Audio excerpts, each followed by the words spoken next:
It is incumbent upon us as indigents who are placed in better circumstances to help in any way that we can. The time to act is now, and we must not wait. It be that when the story of this country is told, you will have nothing to regret.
Good evening and welcome again to this program.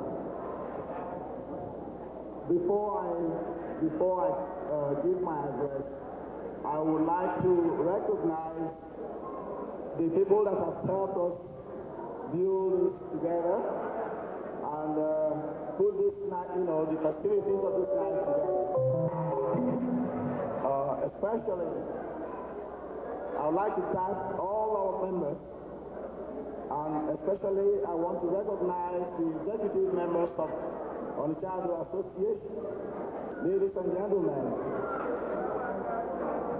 it is with great pleasure that I welcome you to this night, our Onitsha Ado night.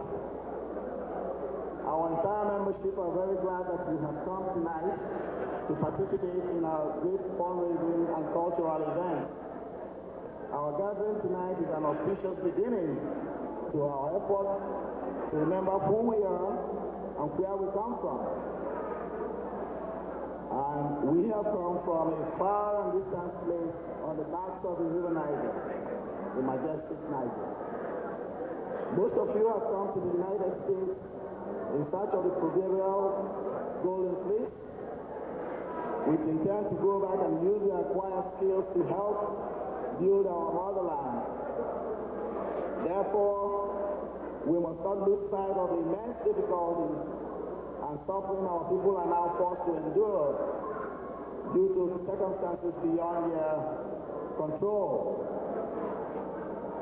We are aware of the current dismal conditions at home.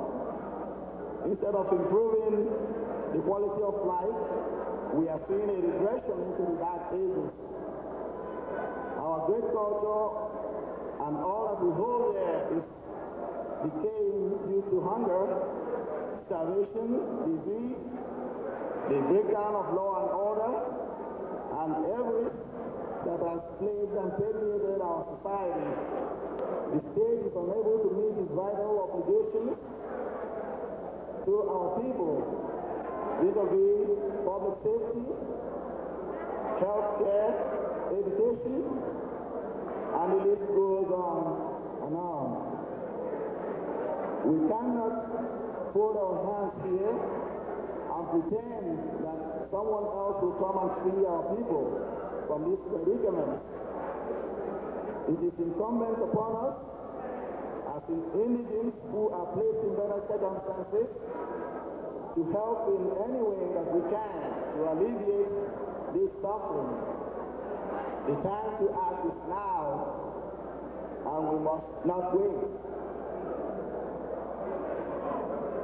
The Onitsha Ado Association plans to intervene and improve the lot of our people at home through thought-out projects in education, healthcare, public safety in our villages, food and housing for our people.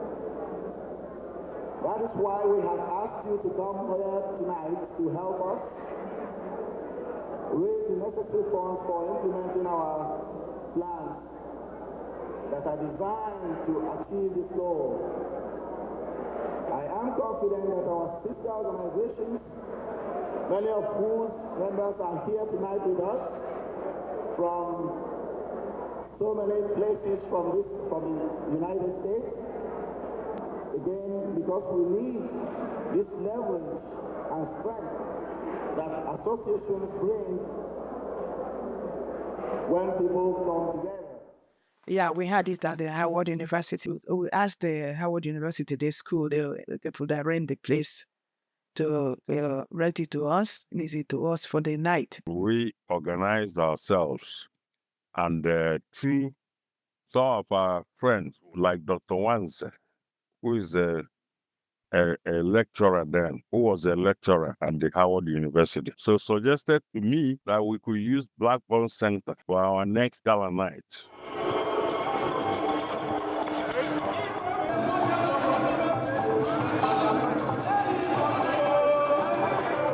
This is the original we are giving you, right from Onitsha town.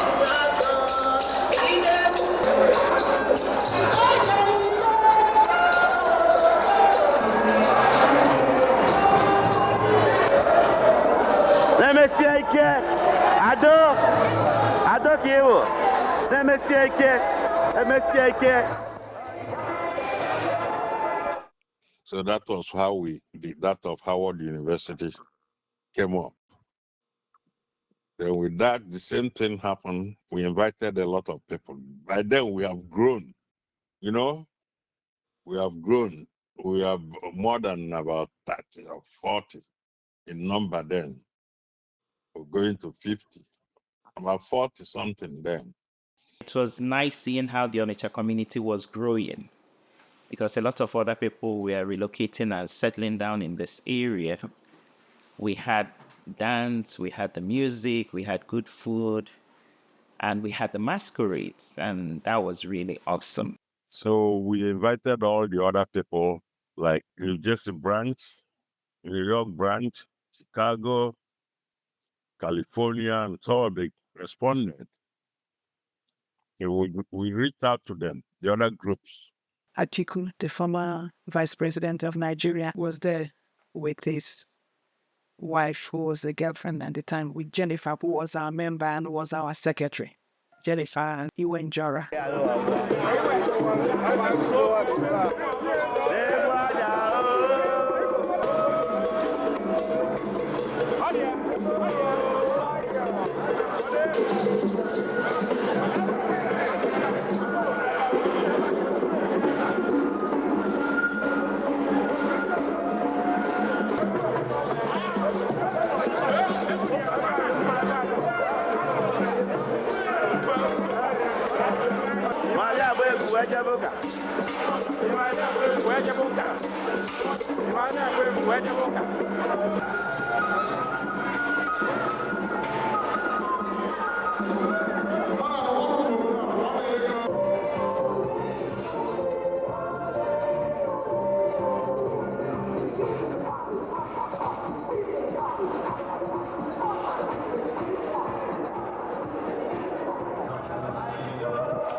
1996 Gala was a big deal. 1996 Gala was done in a primary school. 1996, it was actually in Queens, and we just came back from Onitsha after our other title. Took my title in it was probably like July, I think, of that year was when I took. So when I came back, newly minted Abulanze, and it was interesting because I just remember being like, I felt I felt very proud because it was like I had, I joined like the men. I was only 16, but I joined the men. All these people that left Nigeria before me, or I left Nigeria before I'm going to see them, we were getting ready.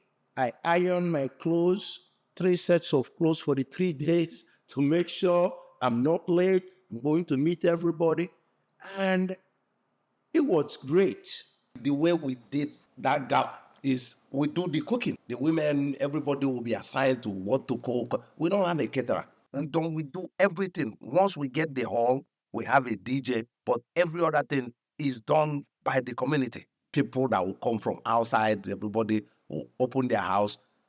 People will visit from house to house. That gala in particular was a lot of fun. We also did, I believe, because it wasn't just us. There were a few other men that had taken other titles that summer or within a few months. So there was a lot of Ekwakozo as well. The time that we use to play the music and do the rest of the things was very small compared to the amount of time we used to mingle. Because we were mingling, it was 11 o'clock, and people were having fun. No music, nothing. People were having fun, being able to meet this person. I grew up with this person. I grew up with your brother. It was a big deal. Decided in 1998 to have another convention in the Hotel. So that, I guess that was our biggest convention ever. It became a yearly thing. And as you know me now, I'm in the middle of everything. Then we brought more masquerade. We brought the Bogom one and we changed our drums. And I think it was that year that we did the Ijele. People came from Canada, people came from London, it was 5 days, restless 5 days. At that time, I was living in Jamaica, Queens, and we have a hotel right there by the airport in Jamaica, Queens. And oh my God, my neighbors were like, what is going on? Well, I thought they come to get you. Everybody, people were coming in and going and coming in and going. Yeah, so we're trying to, and people from everywhere came. It was a big event in New York. So, and it was successful.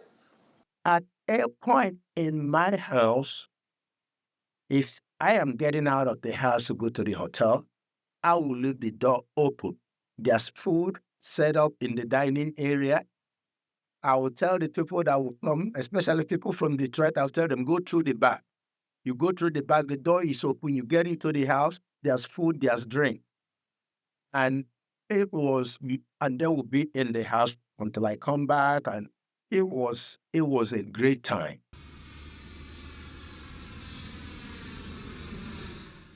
So there were various Onitsha associations. So when one group is doing something, most of us, we end up going over there, going to that particular convention or annual party that they will be having. I think the first time I went to California was for Onitsha convention.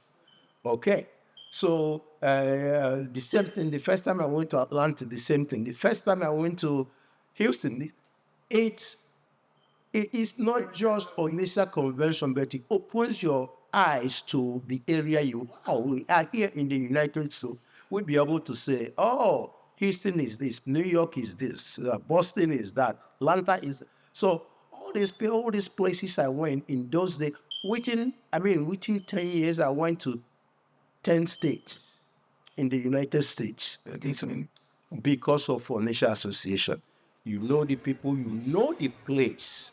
And guess what? What's ruling at that time? You come to a place, you're first to know the governor. You're first to know who is the mayor.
the opportunity to actually travel to different states, some people use it, as their own vacation, to, travel. That's when you get to meet a lot of people, a lot of Onitsha people, you've not seen for a very long time.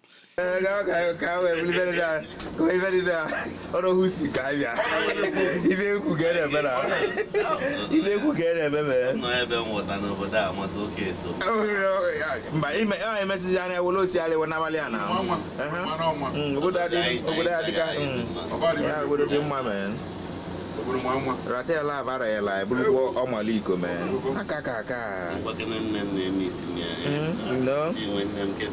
Kedo. This time I ain't tried.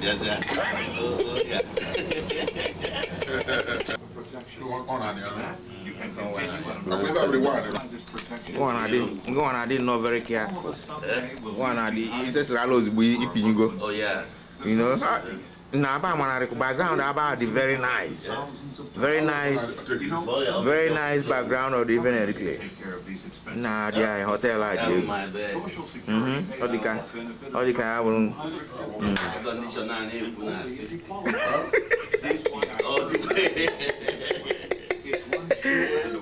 So I went to the one in New York, Houston. I went to California. Actually, I was very instrumental, but I'm not going to say what I did in California as far as, cultural is concerned.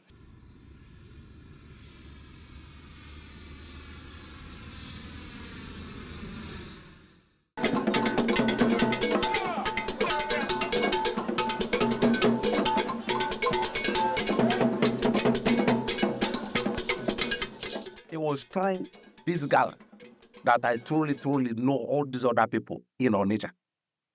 From Onitsha that are here. Even in New York, most of them that I know now, I know of them, but I don't know them personally. It was through we gathering together that I know so many, the core of Onitsha people I know today is from us getting together. And I don't think I've missed any of those gatherings. It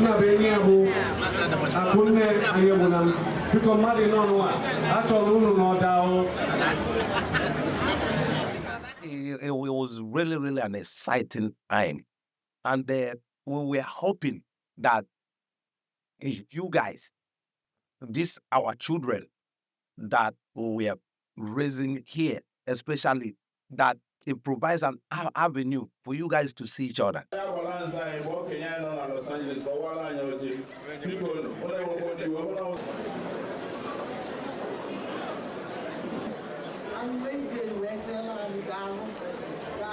Yes, because this is Hollywood. So anything I don't follow, we are yet to show you what we're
so many Onitsha people in the U.S., in the various states, Michigan, California, Dallas, Houston. Onitsha people had begun to form their own little associations everywhere. So we decided that the best thing was to form one national organization, one organization that would be national, overseeing everybody. And we'll put our resources together to do what we needed to do in Onitsha.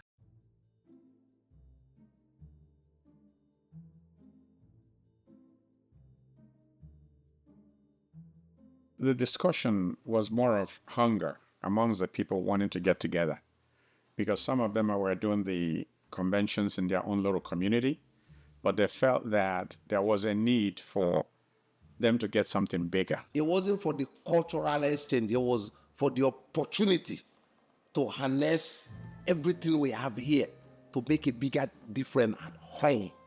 That's what it was for me. It wasn't even, it was how we have all these people, all this, and we have professionals, respected people amongst us. And I said, look, that's what the talk was about, that if we can bring everybody together. And in order to do that, people started bringing up the idea of, culturing that idea of having a national body. Many of that idea or activity started from the East Coast.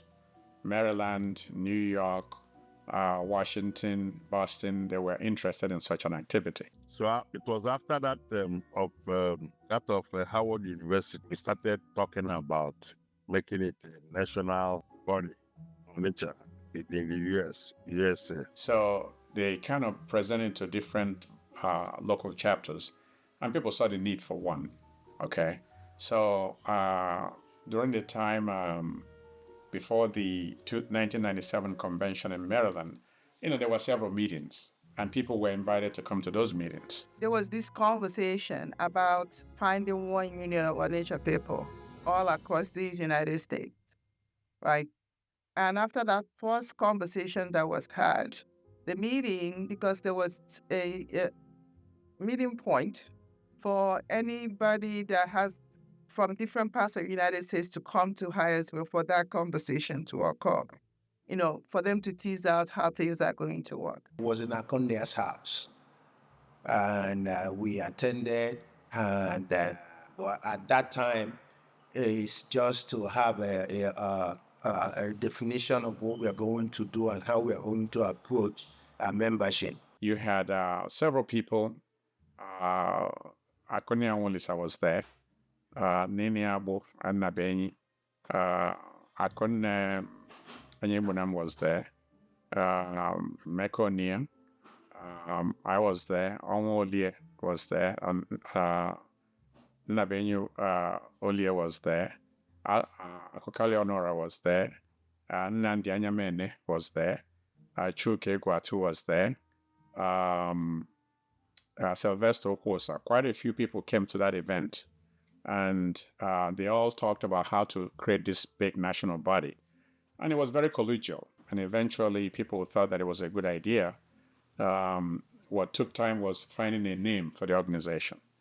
So eventually people suggested Onitsha Improvement Union. The Onitsha Improvement Union in Onitsha is never meant to meet with Onitsha Improvement Union here. The goal here is we'll be able to know where everybody is. We'll be able to answer for everybody. It is a separate entity, but it was somehow connected because people felt that they wanted to have the same name so that way that unity will be there in case we needed to do something with them. So the idea was initially kind of resisted by some people, but at the end, they felt that taking the name of the Nigerian one, which is a National Improvement Union, was the best thing, and we collaborated with them, but we're still separate. The main vision is for the national, the local chapter. The main vision is to get all Onitsha people together under one umbrella. Collegiality and the community, for us to come together first. we knew that as time went on, we'll build something, but you have to come together to be able to discuss whatever you're going to create. So the main vision was to create that national body so that we can have a way to communicate and coordinate with the several local chapters. National president. So for the national entity is now established. Who was the... Yeah, the first national president was my brother Kone Franklin Chukuma, was the first national president. That was actually, it was a 2 years tenure that he has before we had an election. And the 2 years tenure was to use 2 years to bring other local chapters in. Mr. Chairman, distinguished guests, ladies and gentlemen, how about the women? You will even call it an Emelio. Eva Rajan, Chama, Ugodo Dike, Ube, Onarana, Orakwe, we back when daily Diego Gajiborio.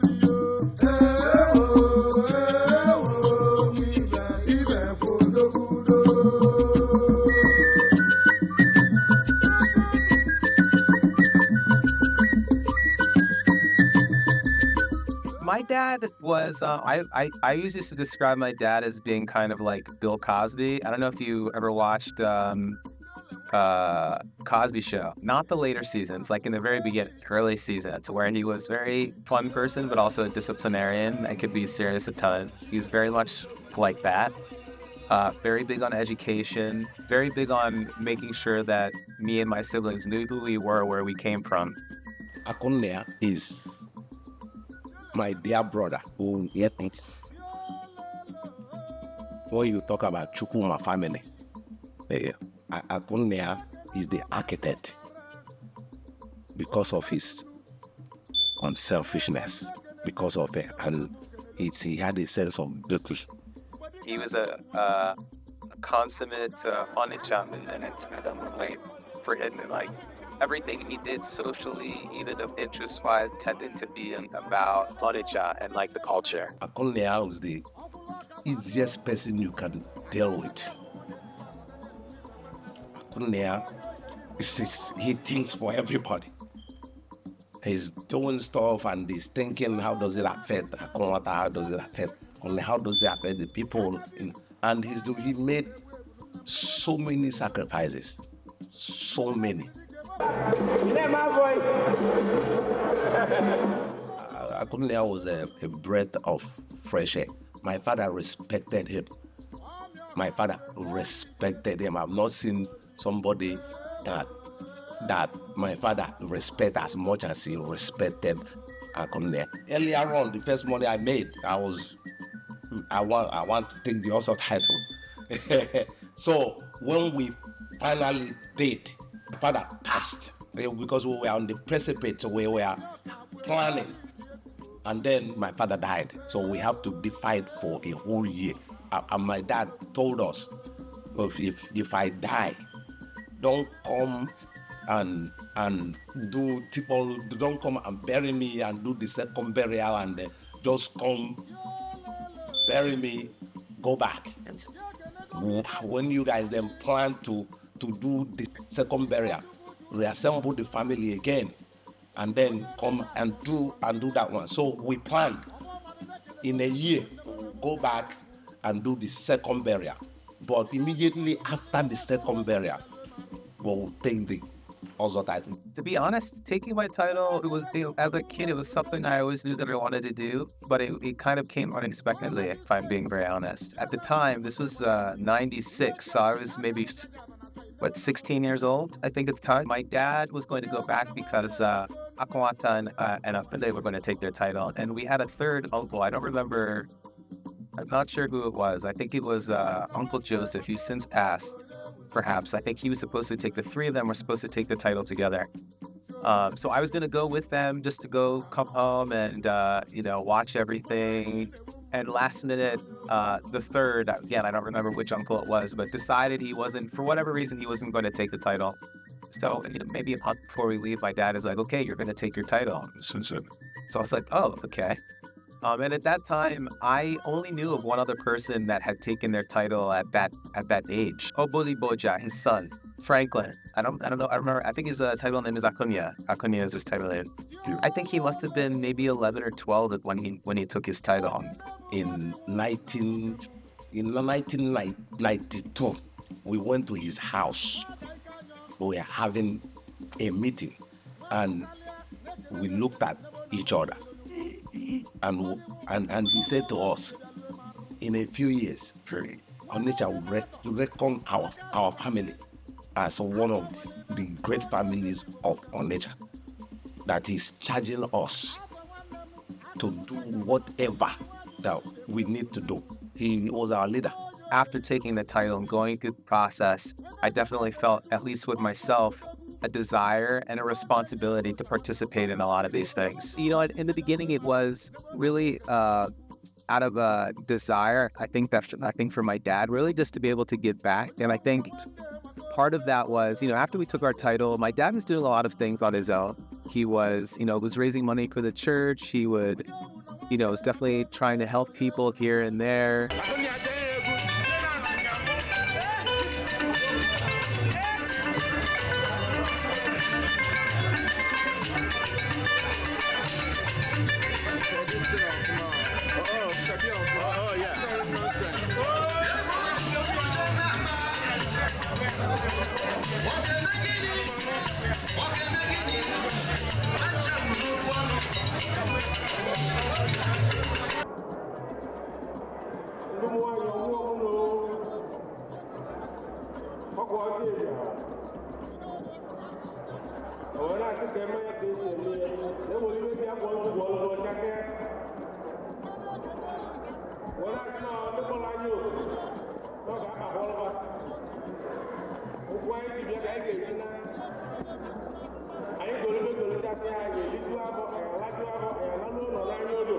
We went to about 4 conventions, however, it's not national convention. This person to go to California and answer their question and tell them what we have, and this person go to Boston, and so that's what was happening at that time. So now my brother is late. I miss him very much. I miss him every day because there is certain conversations I cannot have with another person like him. When I talk about Akonde, I get emotional because when I was able to show him how I appreciated him for what he did for my family, he died. So I wasn't able, and I made him a promise at death that his ideals we must uphold in my family. Akonde was one of a kind. He go to the village and he paid so many school fees before people know that gave so many people, he did so many that we don't know of. Everybody will come out and start testifying, everybody. And I'm saying, why did he get money to do all these things? And you see him, Akonde's purpose is just to be happy every day, and he does everything to make it as simple as that. He is a happy, and he wants to be happy every time. And he will do everything to make sure that he's happy. He loved his wife. When he died in the church in Pennsylvania, I eulogized them. And the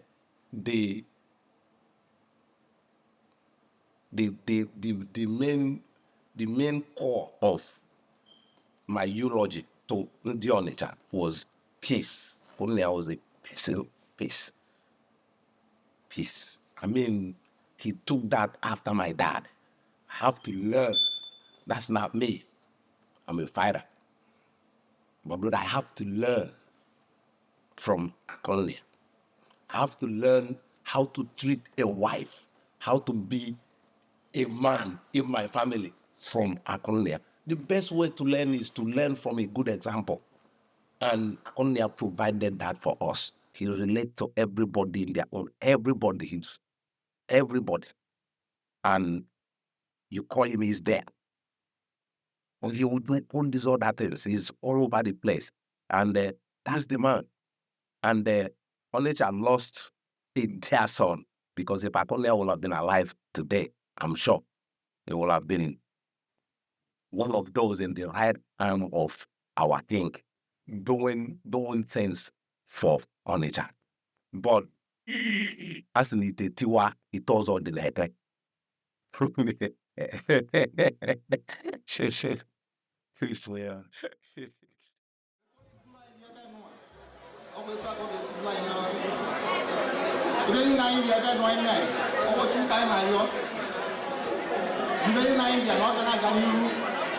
Libya from London, Libya from different states.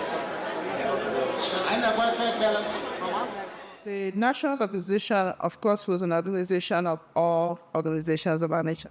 So in order for you to be part of the national, you were part of an organization. Where all the various chapters in the US became member of that. So the local chapters paid based on their membership. So they decided on this way that the amount of money to be paid by each state, each organization, and then they paid that into the national organization. Based on the number of people in the chapter, right? They decided how much they will contribute to the national. So that's what we did. You understand? If we are like 20 here, and they say everybody based on each, the head is $100, they total it, and they send it to the national organization. It was a really, really fantastic structure, because there was a overseeing board of all presidents of all the local chapters. As an organization, as an infrastructure that was built to bring all of us together, it was a phenomenal idea. You know, it took several years to plan out this and refine it as most people were coming into the organizations. That was a model that a lot of other areas took, you know, especially Igbo people, because we were the envy of every town, Igbo town, because they all wanted to emulate us, and they were able to do it, and some of them have sustained their national organization despite the turmoils that tend to happen.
ụtụtụ ka m welu ugbo jee na mmiri ike nwe mma gbuo idele ịnata anya welụta oge o